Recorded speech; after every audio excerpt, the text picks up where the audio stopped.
So நான் doctor Ranjith, first year PG, MMC dermatology department. இப்போ என் கூட வந்து ஜெய்யார்த்தி இருக்காங்க. அவங்க anatomy PG, first year resident in MMC.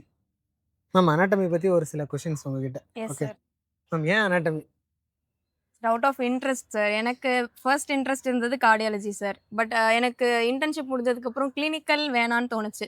So better to take a non clinical. So நான் கிளினிக்கல் எனக்கு ரொம்ப பிடிச்ச subject anatomy. So through interest I came into anatomy.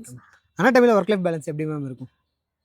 நல்லாவே இருக்கு ஆக்சுவலி சொல்ல போனால். ஏன்னா compared to other non clinical branches விட எனக்கு மார்னிங் டு ஆஃப்டர்நூன் ப்ரைவேட் காலேஜஸில் still evening will be having, அவ்வளோதான். ஸோ நம்ம ஸ்லீப், நம்ம பர்சனல் லைஃப், அதுக்கான டைம் வந்து யாருமே டிஸ்டர்ப் பண்ண மாட்டாங்க. That's totally different. ஸோ ஒரு பிஜியாக கொஞ்சம் டிஃபிகல்ட்டிஸ் இருந்தாலும் பட் ஆஃப்டர் பிஜி டெஃபினெட்லி அந்த ஒர்க் லைஃப் பேலன்ஸ் சூப்பராக இருக்கும். ஓகே யாருக்கெல்லாம் அனாட்டமி செட் ஆகும்?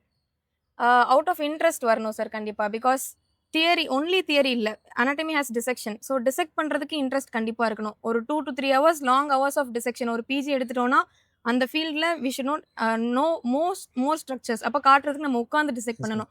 ஸோ தட் இன்ட்ரெஸ்ட் இருக்கிறவங்க they can definitely take anatomy. நான் ஃபஸ்ட் இயர் யூஜி படித்தப்போ டிசெக்ஷன் பண்ணப்போ தான் எனக்கு சர்ஜரி இன்ட்ரெஸ்ட் எனக்கு தெரிஞ்சது.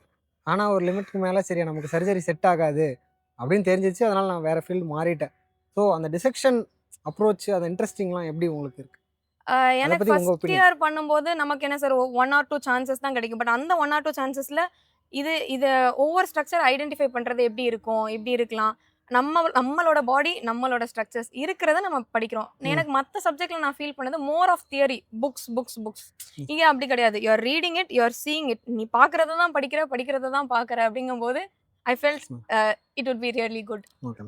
என்ன நான் கிளினிக்கல் பிரான்ச்சாக இருந்தாலும் நமக்கும் ஸ்ட்ரெஸ்ஃபுல் டைம்ஸ் உங்களுக்கும் இருக்கும். அதை நீங்கள் எப்படி மேனேஜ் பண்ணுவீங்க? ஸோ இப்போ எங்களுக்கு கிளாஸஸ் போடுவாங்க. இப்போ நாங்கள் எம்பிபிஎஸ் கிளாஸ் எடுக்கணும், பிடிஎஸ் எடுக்கணும், பேராமெடிக்கல் எடுக்கணும். We have PG discussions, seminars இருக்கும்.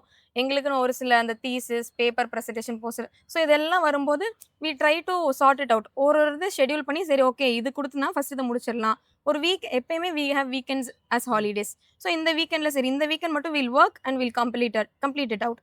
முடிச்சதுக்கப்புறம் அதுக்கான லெட் அவுட். ஓகே இப்போ முடிச்சிட்டோம். ஸோ ஃப்ரீயாக இருக்கலாம். ஏன்னா ஃப்ரீயாக இருக்கிற டைமும் வில் ஹேவ். ஒரு ஈவினிங் போல் வில் கோ அவுட், அந்த மாதிரி லெட் அவுட் பண்ணிக்கலாம். Okay ma'am. இப்போ அகாடமிக்ஸ் டீச்சிங்லாம் ஹெவியாக இருக்க ஃபீல்டா அனாட்டமி? ஹெவின்னு இல்லை சார். நம்ம கான்செப்ட்ஸில் ஸ்ட்ராங்காக இருக்கணும். You're going to teach a student who is not knowing anything அப்படிங்கும்போது நம்ம அந்த கான்செப்டில் நல்லா தெரிஞ்சிருக்கணும். ஸோ பிஜி அப்படிங்கிற பீரியடில் we should learn more in depth detail. Anatomy vast தான், வாலட்டைல் தான், but interesting. Okay. So with interest when you learn something again and again கண்டிப்பாக அது நல்லபடியாக வந்துடும். ஓகே.